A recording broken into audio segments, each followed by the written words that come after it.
Bienvenue à la grande édition de Rwanda TV. Je suis David Carmel Ingabire.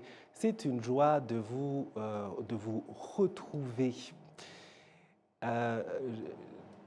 pour cette grande édition. Commençons avec l'Office rwandais d'investigation RIB en sigle qui a présenté à la presse ce jeudi 18 fonctionnaires inculpés pour des infractions liées à la vente d'alcool non conforme.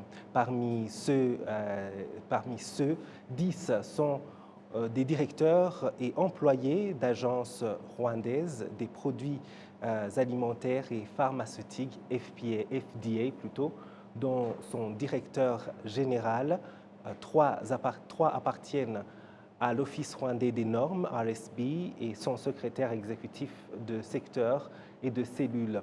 Ils sont inculpés de 2 infractions, abus de pouvoir à des fins personnelles, complicité et fourniture de substances pouvant entraîner la mort ou mettre en danger la vie d'autrui. Le porte-parole de la RIB, Dr Morangira Thierry, a déclaré que la plupart de ces fonctionnaires avaient manqué à leurs obligations.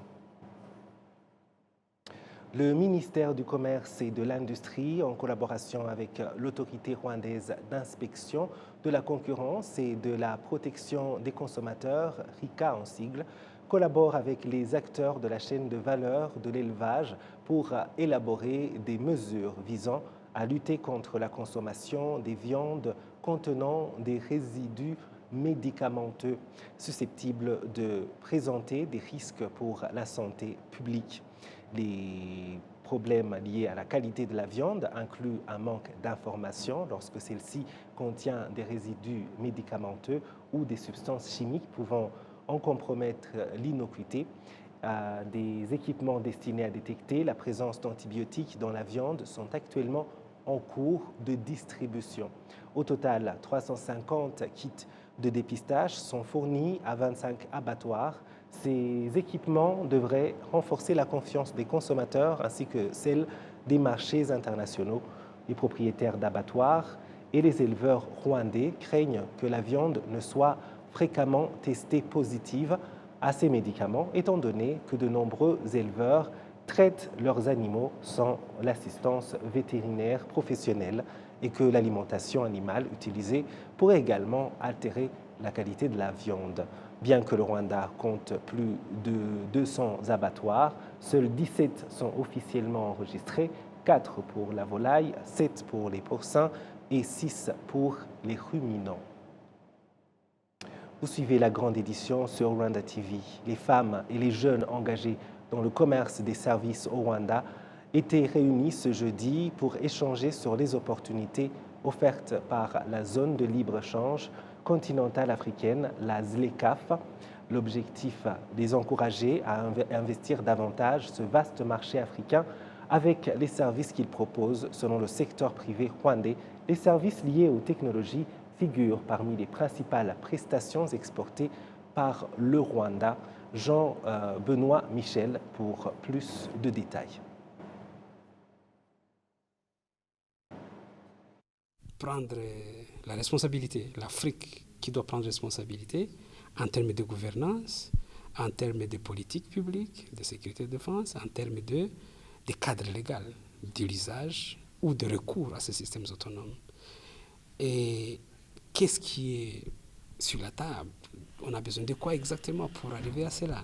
C'est une évaluation qui a été très importante pour qu'on en arrive à dire est-ce que l'Afrique est prête à développer maintenant ces systèmes autonomes?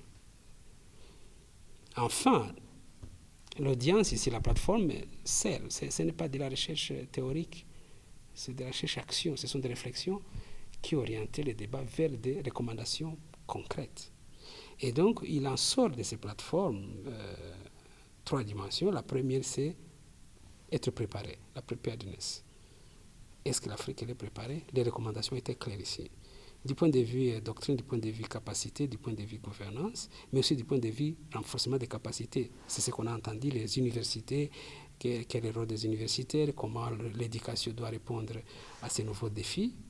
Et tout ça, c'est en termes de la préparation, mais aussi de la capacité à développer. Mais un dernier niveau, c'est le niveau de la collaboration, alors la coopération stratégique.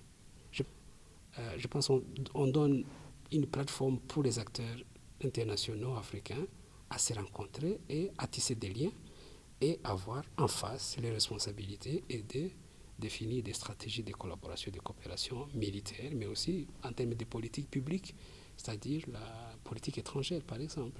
Il y a la question des cultures. Des cultures, c'est très important de contextualiser l'Afrique et le chemin de développement. Ça commence par des dimensions des valeurs, des cultures, où tout était centré sur l'humain comme ailleurs, mais là, par exemple, les technologies, et l'Afrique qui n'est pas nécessairement au même niveau que les autres pays, ça, ce sont des particularités. Et donc, il y a une étape à rattraper absolument de ce côté-là. L'institutionnalisation et la formalisation plutôt, la formation des doctrines et des politiques de défense et de sécurité, c'est très important. Là, c'est aussi une particularité. Une autre particularité, c'est toujours définir ou alors mettre en place des institutions universitaires, d'éducation de base. Les gens, la jeunesse qui doit apprendre déjà ces systèmes autonomes pour être préparés. Alors, à la fin, ça peut entrer dans tous les secteurs, ça peut avoir servir dans tous les secteurs, mais aussi le secteur de la défense et de la sécurité, on a besoin de développer des programmes d'éducation. Et ça, l'Afrique a un pas aussi à rattraper de ce côté-là, mais aussi les financements. Les financements qui doivent aller avec ça, et puis la volonté politique des pays africains à coopérer entre eux, mais aussi à coopérer avec les acteurs internationaux, dont les acteurs étatiques, les organisations internationales pour l'intégration régionale, pour les systèmes de sécurité et de défense, mais aussi travailler de façon à voir l'autonomie des États. Parce que la défense et la sécurité, c'est un domaine privilégié des États. Ça protège la souveraineté des États. Il faut absolument que les États, même s'ils font la coopération, et les systèmes autonomes, c'est quelque chose à développer. Il faut prendre conscience que le chemin de retour est difficile. On va aller vers là. Il faut que les pays africains soient préparés suffisamment. C'était plutôt le politologue rwandais Dr Eric Ndushabandi qui s'exprimait sur la sécurité du continent qui doit se préparer. Le continent, selon lui, devrait renforcer ses capacités et surtout définir ses propres règles en matière de systèmes autonomes appliqués à la sécurité et à la défense, en ce qui est aussi de l'utilisation des nouvelles technologies dans les conflits, comme on le voit de plus en plus. Des recommandations qui mettent donc l'accent sur la préparation, le renforcement des capacités, la coopération stratégique entre les pays africains, une nécessité alors que l'ISCA était réunie à Kigali, des participants venus de plus de 50 pays, parmi lesquels des hauts responsables de haut niveau du secteur de la sécurité, des décideurs politiques, des représentants d'organisations internationales et régionales, ainsi que des chercheurs. Revenons sur la nouvelle dont je vous parlais précédemment. Les femmes et les jeunes engagés dans le commerce des services au Rwanda étaient réunis ce jeudi pour échanger sur les opportunités offertes par la zone de libre-échange continentale africaine, ZLECAf en sigle, ou AFCFTA en anglais. L'objectif, les encourager à investir davantage ce vaste marché africain avec les services qu'il propose. Selon le secteur privé rwandais, les services liés aux technologies figurent parmi les principales prestations exportées par le Rwanda. Les détails avec Jean-Benoît Michel. Dans ce cadre, le Rwanda a identifié 5 secteurs prioritaires pour l'exploitation de services: les télécommunications, les services financiers, le transport, le tourisme et le voyage. Pour les femmes et les jeunes ayant participé à ces échanges, ces discussions permettent surtout de mieux comprendre les conditions à remplir et les opportunités à saisir pour accéder à ce marché continental. Parmi les intervenants, la Ghanéenne Brigitte Harrington, fondatrice d'Igire Continental Trading Company, autorisée à faciliter les échanges commerciaux entre le Rwanda et le Ghana, dans le cadre de la AFCFTA, insiste sur un aspect essentiel: la présentation des produits. Les gens mangent d'abord avec les yeux. bien avant de goûter ce qu'il y a à l'intérieur. Si le produit n'est pas visuellement attrayant, vous ne l'achèterez pas. Vous ne saurez jamais à quel point le produit est bon. Parce que si l'emballage ne convainc pas et ne donne pas envie de l'acheter, le produit restera sur l'étagère et ne se vendra jamais. C'est donc à ce quoi je prête attention. Si vous me demandez comment je sélectionne les produits rwandais que nous allons exporter, la première chose que je regarde, c'est la qualité de l'emballage. Ensuite, je regarde l'étiquetage. Qu'est-ce qui figure sur l'étiquette? Est-ce que cela respecte les normes internationales?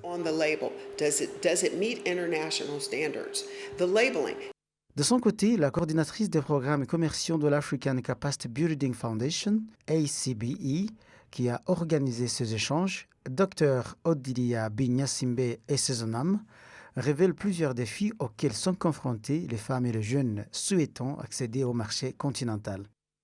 La Fondation pour le renforcement des capacités en Afrique, ACBF, œuvre pour le renforcement des institutions, des entreprises et des compétitivités pour la mise en œuvre des objectifs de développement.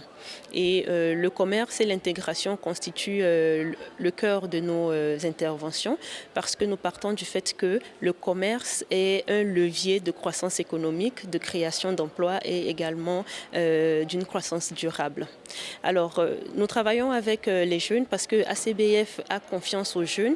Nous avons massivement investi dans le renforcement des capacités des jeunes et des femmes depuis plus d'1 an pour les outiller, surtout les jeunes qui sont dans le commerce des services, pour les outiller, les équiper à disposer des informations, des connaissances, mais également des outils qui peuvent leur permettre de pouvoir intégrer le marché africain et de développer leurs activités de services sur le marché régional. Le marché africain est réellement porteur de croissance et les jeunes doivent prendre cette opportunité en main, les jeunes, les femmes, parce qu'aujourd'hui nous avons plus de 1,4 milliard d'habitants. Les jeunes font plus d'une soixantaine de pourcentages, donc les jeunes sont aujourd'hui le point d'entrée pour toutes ces activités et il faut qu'ils soient équipés. C'est la raison pour laquelle ACBF met énormément de ressources pour renforcer les capacités des jeunes pour qu'ils puissent dans le secteur économique développer leur business, créer de l'emploi et créer également de la richesse. Les défis pour les jeunes et les femmes qui sont des CSOs de ces entreprises, c'est réellement de pouvoir disposer de la connaissance, mais de pouvoir également être accompagnés et soutenus aussi bien par les pouvoirs publics que par les institutions financières pour qu'ils disposent des moyens, mais également de la connaissance et de toutes les informations nécessaires pour pouvoir développer leurs activités économiques. Le président de la Fédération du secteur privé, PSF François Twadjirumuchiza, a souligné pour sa part que les services technologiques occupent une place de premier plan parmi les services rwandais exportés vers le marché de la FCFTA. Depuis le lancement des échanges dans le cadre de l'accord portant création de la zone libre-échange continentale africaine en octobre 2022, et jusqu'en 2025, le Rwanda a exporté vers 10 pays africains différents produits d'une valeur de plus de 1,2 milliard de francs rwandais.